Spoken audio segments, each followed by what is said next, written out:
लोहा नगरपालिकेचे नवनिर्वाचित नगराध्यक्ष श्री शरद पवार आणि निवडून आलेले सर्व नगरसेवक,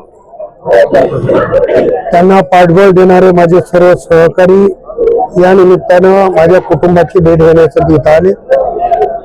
मी माझ्या कुटुंबाच्या वतीनं सर्वांचं मनापासून स्वागत केलेलं आहे आणि त्यांचे आभार पण मानलेले आहे. नगरपालिका ही मॉडेल बनवण्याच्या दृष्टीनं आमचा निश्चितपणे प्रयत्न राहणार आहे. राज्याचे उपमुख्यमंत्री आदरणीय अजितदादा पवार साहेबांच्या नेतृत्वात लोहा शहराची विकासाची कामं कशी मार्गाला लावता येईल, मागच्या काळात जी झाली नाही, कदाचित माझा काळ असेल त्या काळात झाली नसतील कामं, ती पण कामं करून स्वच्छ आणि सुंदर लोहा करण्याचा आमचा मनोदय आहे. साहेब, येत्या 2 ते 3 दिवसांमध्ये महानगरपालिकेच्या अनुषंगाने फॉर्म भरण्याला सुरुवात होणार आहे. महायुतीचा अद्याप फॉर्म्युला ठरला नाही.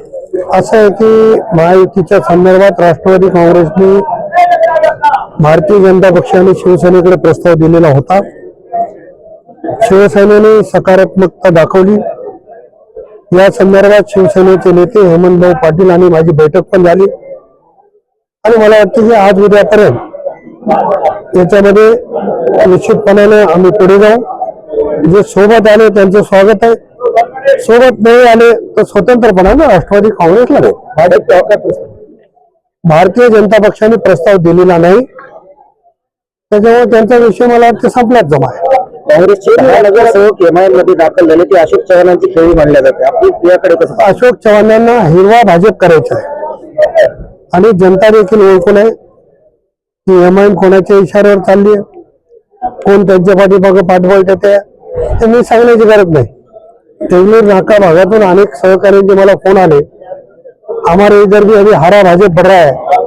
ती जी भूमिका आहे ते खरं तर ज्यांनी हे करायला लागले त्यांच्या नेतृत्वाचं अपयश आहे की एवढे वर्ष राज्य करून त्यांना त्या भागात उमेदवार मिळत नाही, ती शोकांतिकाच आहे.